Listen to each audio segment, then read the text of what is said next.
YouTube? I'm back with another reaction video. I got worst parkour deaths. Lord bless whoever I'm finna see get blessed. Make sure you like, comment, subscribe, hit the notification bell. Let's get into it. Wu Yongning. On November 8th, 2017, Wu Yongning arrived at the Huayuanhua Center in Changsha, China. Nah, that's lit. Hey, Wu check him Yongning. out. On November 8th, 2017, Wu Yongning arrived. That's living life on the edge. That's too much free will that you giving yourself. Couldn't be me. At the Huayuanhua Center in Changsha, China. The 62-story building stood 721 feet tall in the capital of Hunan province. Wu was 26 years old. He was about to attempt his most dangerous stunt yet. Wu had worked as a movie stuntman and martial arts practitioner before discovering roof-topping. The practice of climbing tall buildings without safety equipment had made him famous on Weibo, China's version of Twitter. I was about to say, what is Weibo?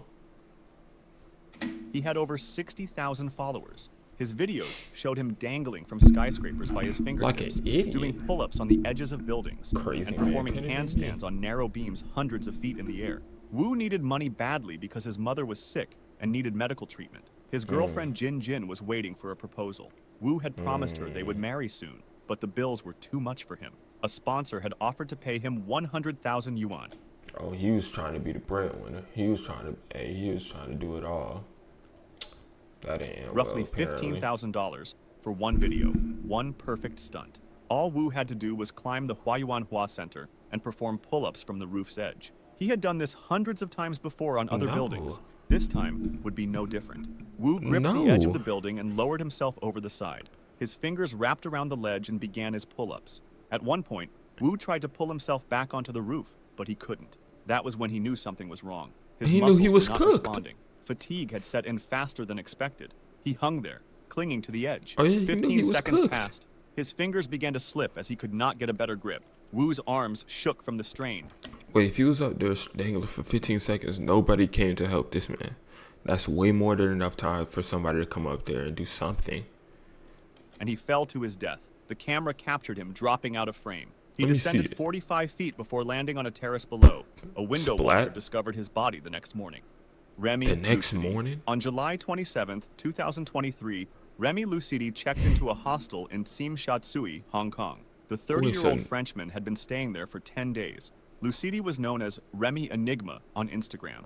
He had thousands of followers who watched him climb buildings across the world. His feed showed stunning photos from rooftops in Dubai, Bulgaria, France, Thailand, Colombia, Poland, and Portugal. He specialized in unauthorized climbs of skyscrapers, cranes, bridges, and transmission towers. That evening around 6 p.m., Lucidi arrived at the Trigunter Tower, a residential skyscraper in Hong Kong's upscale mid-levels area. The building stood 721 feet tall with 68 floors. A security guard stopped him at the gate, but Lucidi told the guard he was visiting a friend on the 40th floor. He gave a specific apartment number. The guard allowed him. The elevator took him up. CCTV footage showed him arriving on the 49th floor. Then he disappeared into a stairwell. He climbed the remaining floors on foot. At 7:30 p.m., a maid inside a 68th floor penthouse apartment heard knocking on the window. She turned and saw a man outside. He was standing on a narrow ledge. He was knocking frantically on the glass. His face showed panic. The maid screamed and called the police immediately. She described a man trapped outside who needed help urgently. Officers were dispatched to Trigunter Tower. Before they arrived, Lucidi lost his footing and fell from the 68th floor. That's not funny, but it is. That's not funny, but it's funny. Because it's just like, 1 second you're just up there chilling, and then the next you just slip and fall. How do you even get up there?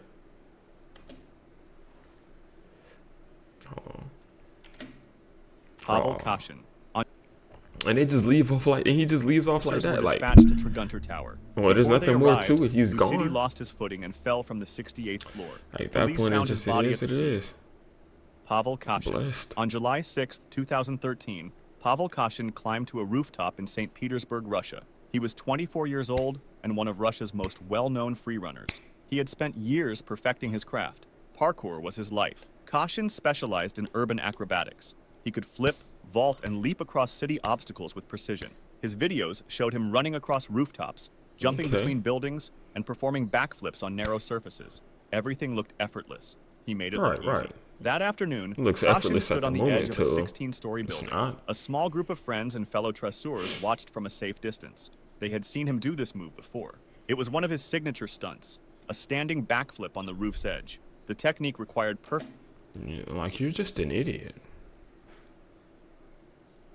There's no way you're doing that with full confidence. On the edge, just backflip, just... Perfect balance and timing. Plant both feet. Spring backward, rotate in the air, land solidly on the same spot. Any miscalculation meant disaster. Caution positioned himself Obviously. carefully. His toes were inches from the edge. He could see the drop behind him, 16 stories straight down. He had practiced this move hundreds of times on ground level. He had done it on rooftops before. He knew he could do it again. He bent his knees and sprung backward. His body rotated through the air. The backflip was clean, but when he came down, his footing was off by inches. One foot landed on the edge. The other foot landed on nothing. His landing was not solid. He tried to restore balance, but mind you, his friends all the way over here, he can't even help him.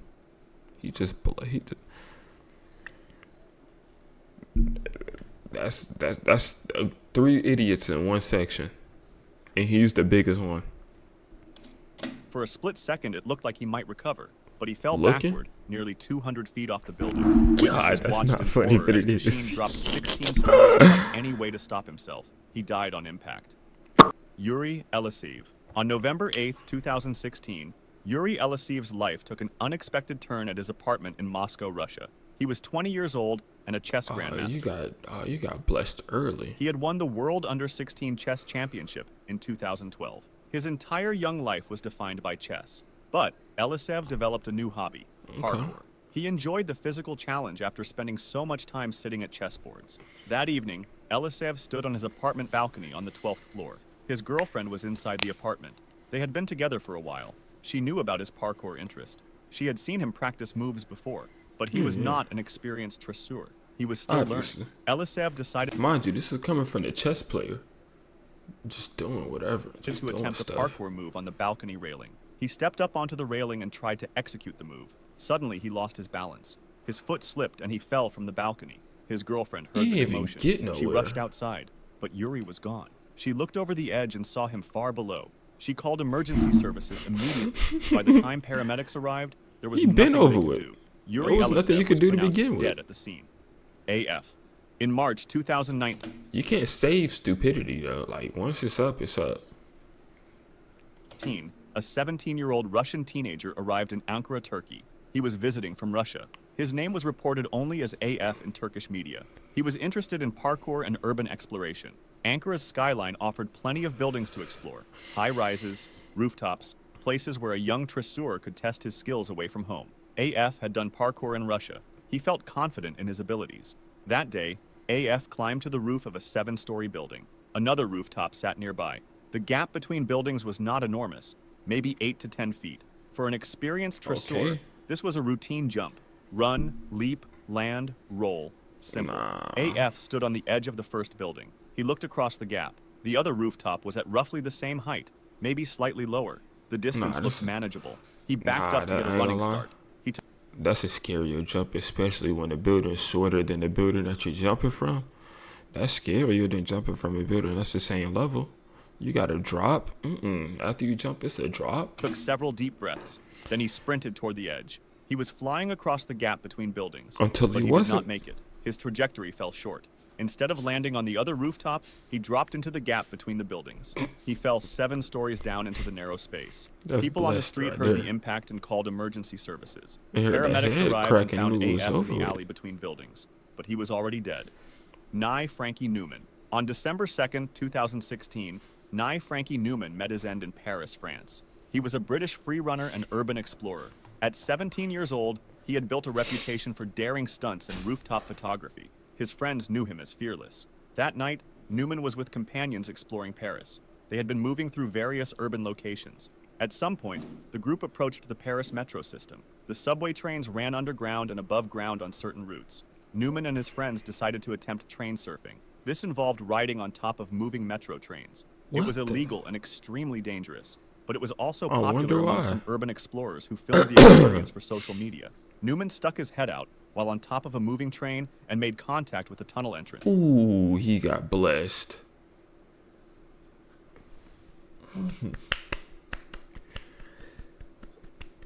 They didn't tell you not to hit your head in school? Or let alone jump on top of a train? The impact was instant.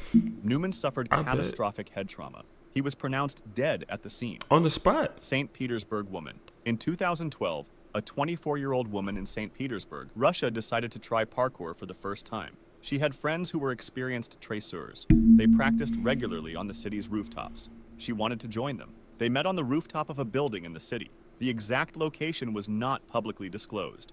The building was approximately 17 stories tall. Her friends were there to teach her the basics the building's way and too show her tall how for the you to moves were survive. done. That's all. The session started I normally. At some point, one of the traceurs performed a gap jump. It was a move they had done many times before. They made it look easy. Then she decided to give it a try. Her friends advised against it. Beginners should not attempt advanced moves, but she wanted to try. She stepped up to make the... Hey.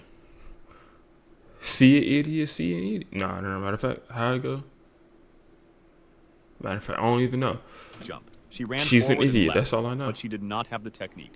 She did Nope. not have the experience. She did not have the muscle memory that comes from years of practice. Nope. As she attempted the jump, she missed the landing completely. Just she doing fell from the stuff. 17-story building. Her friends watched in absolute horror. There was nothing they could do. She dropped over 170 feet to the ground below and died on impact.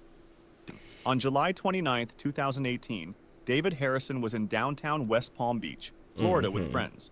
He was 24 years old and passionate about parkour. He had practiced for years and considered himself experienced. That night, the group was exploring the city's urban landscape. They found a building that offered interesting opportunities: walls to climb, ledges to balance on, obstacles to vault. It was the kind of location parkour enthusiasts looked for. On August 1st, Harrison attempted a move with his friends near the building. During the attempt, he made contact with electrical equipment. High-voltage electricity surged through his body. The shock was instant and powerful. He collapsed immediately. Emergency services arrived and transported Harrison to a local hospital. His injuries were severe: head trauma, internal damage, broken bones. For weeks, Harrison remained hospitalized. Despite medical intervention, Harrison's condition did not improve. On August 22, 2018, at 4:30 a.m., he died from his injuries. Johnny Turner. On September 13, 2019, Johnny Turner, a 28-year-old, was in central London near Waterloo Station. He was a well-known figure in London's urban exploration community. Turner did not just practice parkour. He also explored abandoned buildings, construction sites, and places most people never saw. He called himself an urban explorer. That day, Turner climbed scaffolding on a building under construction. The scaffolding rose 8 stories high. For an experienced climber like Turner, this was routine. He had scaled far more dangerous structures. The scaffolding provided good hand and footholds. Metal bars ran vertically and horizontally. It was like a giant jungle gym. Turner moved upward with confidence, but something went wrong near the top. Maybe a bar was not secured properly, or he misjudged a grip. Whatever the cause, Turner fell. He dropped 8 stories through the scaffolding structure. The metal bars struck him repeatedly on the way down. Each impact caused more damage. He hit the ground at the bottom. Workers at the site immediately called emergency services. Paramedics arrived within minutes, but Johnny Turner was pronounced dead at the scene. On the spot. Tyreek Riley. On March 12, 2015, Tyreek Riley and his friends were on a Brooklyn rooftop. Riley was 15 years old. It was evening. The boys were hanging out, talking, and moving around the building's roof. Someone suggested trying to jump to the next building. The gap between rooftops was a... Nah. Common sense will tell you that some jumps that just like, nah, that don't even make sense to even try. Let's see how high up in the sky it approximately is. 10 feet. The buildings were similar in height. For experienced traceurs, this would be a manageable jump. But Riley and his friends were not trained parkour athletes. They were teenagers attempting something Just they had doing seen in whatever. videos. Riley decided to try the jump first. He backed up to get a running start. His friends watched from a safe distance. He sprinted toward the edge of the building. For a moment, his body was airborne above the gap. Then, gravity took over. Then it wasn't. Riley came up short. He did not make the distance. At all. Instead of landing on the other rooftop, he dropped into the gap between buildings. He fell multiple stories to the ground below. Ooh, His head friends first, screamed probably. and ran to look over the edge. They could see Riley lying motionless far below. They immediately called for help. The paramedics arrived at 4:30 What help are you calling for? You just reported him dead. You're not calling for help anymore. p.m. and found Riley unresponsive. He had suffered catastrophic injuries from the fall. Despite medical efforts, Tyreek Riley later died. If you'd like to see more stories like this, make sure to subscribe and feel free to drop suggestions. Hey man, this video should let all y'all know something. Don't be an idiot and don't become a statistic. If you like this type of content, like, comment, subscribe. Peace.